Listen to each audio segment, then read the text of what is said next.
Hello students, today we are going to discuss the next exercise of the chapter Central Tendency. The exercise named Partition Values. Partition values जिसमें हम पढ़ेंगे quartiles, deciles and percentiles. तीन चीजें हमारे पास हैं इस topic के अंदर, क्वार्टाइल्स, डिसाइल्स एंड परसेंटाइल्स. जैसे इनके नाम से पता चल रहा है, quartiles stands for quarters, decile for decades and percentile for percent. Firstly we are taking the quartiles. Quartiles में बेसिकली हम एक सीरीज को चार पार्ट में, इक्वल पार्ट्स में बांटते हैं.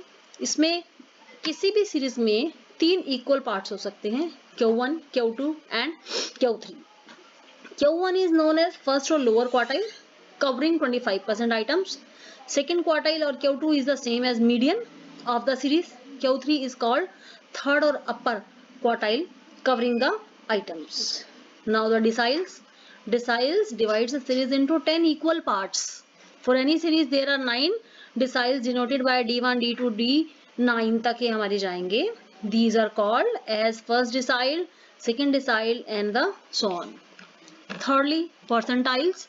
Percentiles divides a series into 100 equal parts. For any series, there are percentiles denoted by P1, P2, P3 and it goes to P99.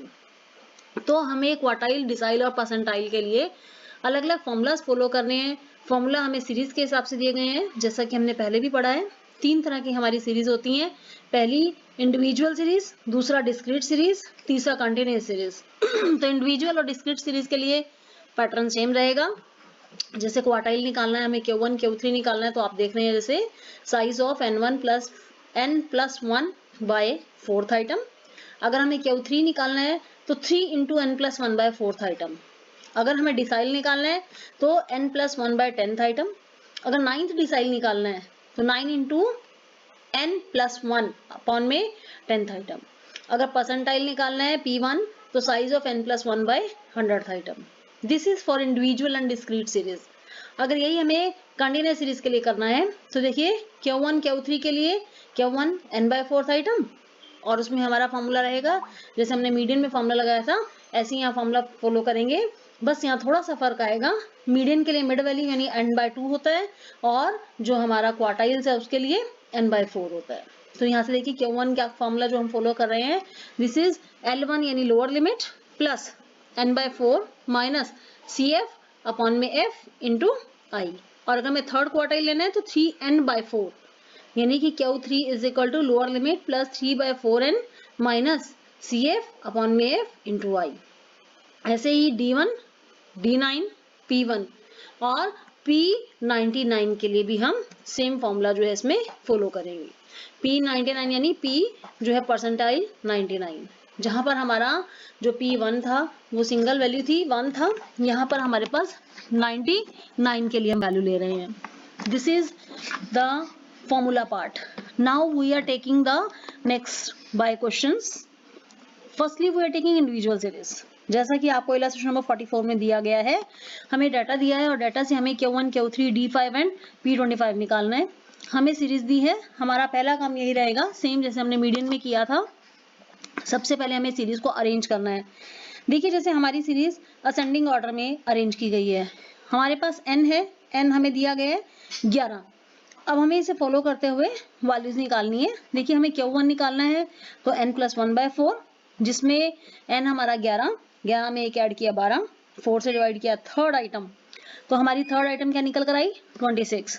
ऐसे ही हमारे पास Q3 हमें निकालना है तो Q3 निकालने के लिए 3 इंटू n+1/4, तो हमारे पास जो वैल्यू आएगी 3 इंटू 12/4 यानी हमारी 9th आइटम 60 आ जाएगी. हमारा थर्ड क्वार्टाइल हुआ 60. ऐसे ही हम D5 निकालेंगे. D5 देखिए हमारा जो आ रहा है 45. ऐसे ही हम P25 भी निकाल सकते हैं. तो हमारा फॉर्मूला लगाने के बाद हमारा P25 आ रहा है 26. This is calculation. Now see the next illustration 45 जिसमें हमें कह रहे हैं Q1, Q3, D9 और P70 आप कैलकुलेट करें. सीरीज आपको दी गई है. पहले हमें सीरीज को अरेंज करना है. हमने असेंडिंग ऑर्डर में सीरीज को अरेंज किया. अभी देखिए यहाँ पर आप थोड़ा सा जो डिफरेंस देखेंगे, this is for the even series. पिछला क्वेश्चन हमें ऑड सीरीज का दिया था, ये हमें इवन सीरीज का दिया गया है. इवन सीरीज के हिसाब से देखिए n यहाँ पर 10 दिया गया है आपको, तो हम इसमें 1 ऐड करते हैं तो 10 + 1/4, इसका मतलब 2.75 आइटम। 2.75 का मतलब है 2 से बड़ी लेकिन 3 से छोटी। तो यहाँ पर देखिए 2 नंबर पे जो हमारी आइटम है दैट इज 150 जो हमें सीरीज दी गई है, प्लस अब हमारा 0.75 प्रपोर्शन हमें लेना है, 0.75 यानी 3/4। अब देखिए size of third item minus size of second item. Third item थी हमारी 170 और सेकेंड आइटम थी हमारी 150। तो यहाँ से 170 में से 150 लेस किया आपने 20 और उसको 3/4 किया आपने तो 15, तो हमारा जो आंसर आ जाएगा 165। ऐसे ही आप सभी पार्ट्स में करेंगे। देखिए जैसे Q3 आपको निकालना है, Q3 निकालने के लिए हमने 3 × n + 1/4 करके फॉर्मूला लगाया, तो हमारी देखिए वैल्यू आती है साइज ऑफ 8.25। 8.25 फिर वही 8th आइटम प्लस अगली आइटम का 25%। तो यहाँ से कि 8th आइटम हमारी है 192 प्लस 0.25 का मतलब है 25/100 यानी 1/4। हमारी अगली 9th आइटम है 200 माइनस 8th आइटम है 192। तो देखिए सॉल्व करने के बाद हमारा आंसर जो आता है 194। तो ऐसे ही हम कैलकुलेट कर सकते हैं D9 and D and P70 की वैल्यू हम निकाल सकते हैं। उतने ही प्रपोर्शन में आपने वैल्यू को कैलकुलेट कर लेना है। Now see the next question. This is regarding the discrete series. Discrete series में हमें देखो x भी दिया होता है, f भी दिया होता है। अब हमें Q1, Q3, D6 and P85 निकालना है। देखिए x हमें दिया गया है, f हमें दिया गया है, f से हमने CF निकाला। CF निकालना आपको मीडियन की एक्सरसाइज में भी सिखाया गया है। देखिए जैसे 3 में 4 ऐड किए 7 में 5 ऐड किए 12 में 12 ऐड किए 24। तो ऐसे हमारी CF निकल आएगी। तो हमें Q1 निकालना है तो n + 1/4 आइटम, n + 1 यानी 49 + 1/4। तो हमारा साइज हुआ 12.5 आइटम। 12.5 आइटम मतलब 13th आइटम। तो 13 नंबर पर जो हमारी वैल्यू है, तो यहाँ पर देखिए 13 जो हमारा 12.5 आइटम जो हमारी है, दिस इज 12 नंबर पर जो आइटम हमारी आ रही है 12 से बड़ी। अगर हम CF को देखें तो देखो 12 हमें शो हो रहा है थर्ड नंबर पर, 12 के बाद 24 और हमारा जो वैल्यू है वो 12.5। तो इसका मतलब हमारा जो X13 है वो हमारा Q1 हो जाएगा। हमें निकालना है Q3। Q3 निकालने के लिए हमने फिर वही साइज निकाला, तो साइज हमारा आया 37.5 आइटम। 37.5 आइटम जो वेरी करती है वो हमारा 37.5 आइटम जो हमारी वेरी करती है। देखिए आप जैसे सीरीज में चेक करेंगे 41 के पास, तो 41 की रेंज में जो x की वैल्यू आ रही है दैट इज 15। ऐसे ही हम D6 निकालेंगे। D6 में हमारा 30th आइटम आ रहा है, साइज जो है 30th आइटम का मतलब अगेन 14।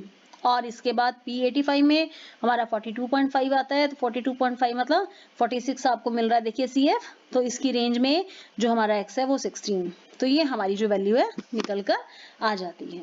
अभी हम बात करते हैं कंटिन्यूअस सीरीज की।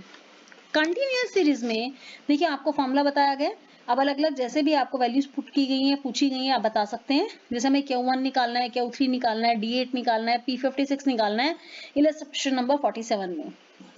तो 47 में हमें वेजेस दिए गए हैं यानी x दिया गया है, ग्रुप्स दिए गए हैं, f दिया गया है जिसे हम CF निकाल लेंगे। देखिए हमने वैल्यू निकालने के बाद टोटल n निकाला, हमारा n आया 160। अब हमें Q1 निकालना है तो n/4 आइटम यानी 40th आइटम। 40th आइटम के हिसाब से जब हम वैल्यू चेक करते हैं तो हमें जो जो चाहिए, एक तो लोअर लिमिट जो हमारी सीरीज के हिसाब से आ जाएगी 10, उसके बाद हमें n/4 चाहिए यानी 40 माइनस CF सीरीज से हम निकाल लेंगे 22 आ रहा है, और फिर हमें चाहिए f। तो यहाँ से देखिए f हमारा 38 है इंटू i हमारा 10। तो देखिए Q1 की वैल्यू आपकी आ रहती है 14.74। तो ऐसे ही आप Q3 की वैल्यू निकाल सकते हैं, ऐसे ही D8 की वैल्यू निकाल सकते हैं, ऐसे ही आपकी P56 की वैल्यू जो है वो कैलकुलेट हो जाएगी। कंटिन्यूअस सीरीज के हिसाब से आपको लोअर लिमिट चेक करनी है कितनी निकलती है, f लेना है, CF लेना है और i की वैल्यू लेकर चलनी है। देखिए क्वेश्चन नंबर 48 में आपसे कहते हैं फिर से मीडियन निकालिए, क्वार्टाइल्स निकालिए, 6th डेसिमाइल निकालिए, 70th परसेंटाइल निकालिए। तो यहाँ से देखो आपको मार्क्स दिए हैं लेस देन में, less than 80, less than 70, less than 60। हम इसे कन्वर्ट करते हैं सीरीज में। देखिए जैसे लेस देन 10 है, हम उल्टा शुरू कर रहे हैं। लेस देन 10 यानी 0 से 10, फिर 10 से 20, 20 से 30, 30 से 40। तो हमारी सीरीज बन गई। और जब हम f लेंगे तो 5, 13 में से 5 गए 8, 20 में से 13 गए फिर 7, 32 में से 20 गए 12। तो ऐसे हमारा f आ गया। CF हमारे पास है। CF के बाद आप निकालते हैं मीडियन। मीडियन यानी n/2th आइटम, n हमारा 100, 100/2th आइटम यानी 50th आइटम। तो 50th आइटम यानी 60 पर वेरी करेगी। तो हमारी क्लास आई 40 to 50। अब हमारी लोअर लिमिट हुई 40 प्लस n/2 हुआ 50 माइनस CF हुआ हमारा 32, 60 से ऊपर वाला, और F हुआ 60 की रेंज वाला यानी 28, और I हुआ हमारा 10। तो यहाँ से देखिए हमने सॉल्व किया तो मीडियन की वैल्यू कितनी आ गई 46.42। अभी हमें निकालने हैं क्वार्टाइल, क्वार्टाइल 1। क्वार्टाइल में हमें कुछ नहीं कहा, इसने कहा क्वार्टाइल्स निकालिए। क्वार्टाइल्स निकालने हैं तो Q1 और Q3 आप दोनों निकालेंगे। फॉर्मूला हमारा वही सेम रहेगा जैसा हमने मीडियन में फॉलो किया, फर्क सिर्फ साइज का आएगा जिसमें हम n/2 की बजाय n/4 करेंगे। 6 डिसाइल निकालना है तो 6n/10, और 70th परसेंटाइल निकालना है तो 70/100 करके आप उस वैल्यू को निकाल सकते हैं। तो ये आपके डिफरेंट वैल्यूज जो आपसे निकालने के लिए कही गई हैं। अभी नेक्स्ट क्वेश्चन में देखिए, following is the distribution of marks in economics obtained by 50 students. 50 student से मार्क्स ऑब्टेन किए, मोर देन करके आपको दिए गए हैं मार्क्स, साथ ही नंबर ऑफ स्टूडेंट्स आपको दिया गया है। एक तो मीडियन मार्क्स निकालना है अपना, और आपसे कह रहे हैं कि if 60% of students pass this test find the minimum marks obtained by a pass candidate. तो एक पास कैंडिडेट को कितने मार्क्स मिलते हैं अगर जो 60% स्टूडेंट्स है वो पास हो जाते हैं। तो देखिए यहाँ से हमारे पास सबसे पहले हमने सीरीज को अरेंज किया, सीरीज को अरेंज करके F निकाला, CF निकाला, जिससे हम मीडियन निकाल सके। हमारा n 50 है तो n/2 करके हम मीडियन वैल्यू निकालेंगे, साइज निकालेंगे। देखिए सारी वैल्यूज पुट करने के बाद मेरा जो मीडियन आता है वो 27.5, दिस इज द मीडियन। अभी दूसरे पार्ट में इसने क्या कहा कि 60% कैंडिडेट्स पास हुए हैं, तो इसका मतलब 40% फेल हुए हैं, तो हमें मिनिमम मार्क्स पास बताने हैं। तो मिनिमम पास मार्क्स के लिए हम P40 निकालेंगे। P40 के लिए फॉर्मूला वही, यानी 40n/100 करके हम वैल्यू निकालेंगे। वैल्यू निकालने के बाद हम इसे फॉर्मूला में पुट करेंगे जैसे हम पीछे पुट करते हैं। तो ये हमारी जो है वैल्यूज इस तरीके से निकाली जा सकती हैं।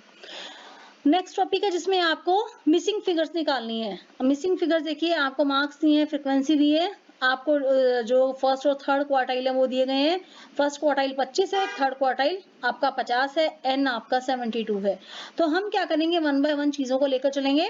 अभी फ्रीक्वेंसी और मार्क्स जब आपको दिए गए हैं तो यहाँ से जो आपकी अननोन फिगर्स हैं उनको x, y और z दिया हमने नाम। x, y, z देने के बाद हम इसे कैलकुलेट करते हैं। n हमारा 72 है तो पहली क्वेश्चन बनेगी x + y + z + 46 = 72। तो इसका मतलब x + y + z = 26। अब क्वार्टाइल 1 निकालें फॉर्मूला डाल के, क्वार्टाइल 3 निकालें फॉर्मूला डाल के, और ये फॉर्मूला डालने के बाद जब आप वैल्यू निकालते हैं तो एक एक करके आपकी x, y और z तीनों की वैल्यूज आपकी निकल आती हैं। This is about the topic of missing frequency. Now next हमारा जो है, given the following distribution of income. Income दी गई है, नंबर ऑफ फैमिलीज दी गए हैं, आपको highest income among the poorest 25% निकालना है, lowest income among the richest 30% निकालना है। अब यहाँ पर कहता है highest income among the poorest 25%, तो इसका मतलब मुझे Q1 निकालना है। Q1 25% के हिसाब से यानी फर्स्ट क्वार्टाइल हो गया। अब फिर हमें कहता है रिचेस्ट 30%, रिचेस्ट 30% निकालेंगे यानी मुझे D30 जो है वो निकालना है। तो यहाँ से आपकी जो वैल्यू है फॉर्मूला लगा के हम कंप्यूट कर सकते हैं। तो आपको डिफरेंट वैल्यूज जिस हिसाब से दी गई हैं वैसे आप इसको डायग्राम बनाकर भी सॉल्व कर सकते हैं। ऐसे ही 52 क्वेश्चन में आपको बताया गया है, वेजेस दिए हैं, नंबर ऑफ वर्कर दिए गए हैं। अब मीडियन वेज निकालिए, फॉर्मूला जैसे पीछे आपको कराया है। फिर कहते हैं highest wage among the lowest paid 30% workers, तो इसका मतलब आपको P30 निकालना है। Then within what limits do the middle 20% workers have their wages. 20% workers को उनके वेजेस मिलते हैं, कौन सा मिडल वैल्यूज हैं, तो इसका मतलब आपको एक तो P60 निकालना है और एक आपको P40 निकालना है। तो और लास्ट क्वेश्चन में आपसे कह रहे हैं management decides to give bonus to workers with wages less than or equal to 3300 per week, how many workers will get the bonus, कितने वर्कर्स को बोनस मिला, तो हम इसकी वैल्यू निकालेंगे। अब यहाँ से जो वर्कर्स को बोनस मिल रहा है उसकी वैल्यू निकालने के लिए हमें जो है वेजेस लेने हैं। 0 से 3000 के बीच में जो है ऐसे कितने वर्कर्स हैं, वो 86 हैं। अब 3000 से 3500 के बीच में दिया हुआ है 15, तो यहाँ से हम नंबर निकालेंगे प्रोपोर्शनेट, तो 15/500 × 300 करके 9 आया, और 15 ऊपर था तो 15 और 9 आपके हो गए 24। तो ये आपके जो वैल्यू है हमारे पास 86 में हमें 9 ऐड करने हैं। 15 में से हमने 9 निकाल लिए और अभी हमें ऐड करने हैं 86 में 9। 86 में 9 ऐड हुए तो 95 वर्कर्स ऐसे हैं जिन्हें जो है बोनस दिया जाता है 3300 रुपीज के बराबर और उससे कम। अभी ऐसे 53 illustration, this is the same illustration, you can follow on this basis. इसके बाद आपका ग्राफिकल लोकेशन है क्वार्टाइल, डिसाइल और परसेंटाइल का। तो ग्राफिकल में ग्राफ्स बनाएंगे आप, मार्क्स आपको दिए होंगे, आपने कन्वर्ट कर लेना है यहाँ से, जैसे मार्क्स दिए हैं तो उसको लेस देन में या मोर देन में आप कन्वर्ट कर सकते हैं। अब लेस देन में कन्वर्ट करते हैं तो जैसे 0 से 5 है तो लेस देन 5, 5 से 10 है तो लेस देन 10, देन 10 से 15 है तो लेस देन 15। तो ऐसे हम CFV निकालते जाएंगे और हम इन फिगर्स को फिर पुट करते जाएंगे।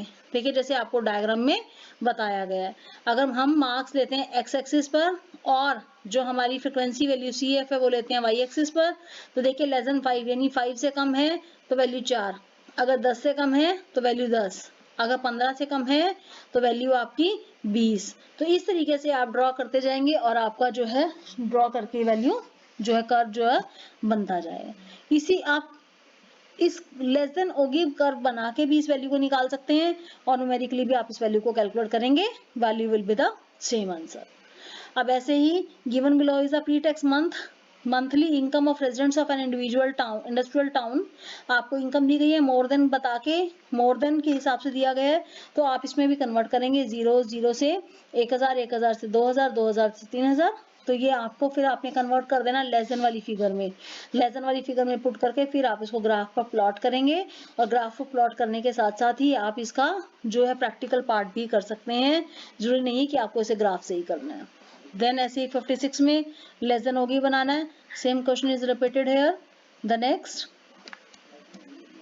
This is your last question and you can do all these questions, जिसमें आपका क्वार्टाइल्स, डिसाइल और परसेंटाइल सब वैल्यू निकाली जा सकती है। And thanks and do these exercise.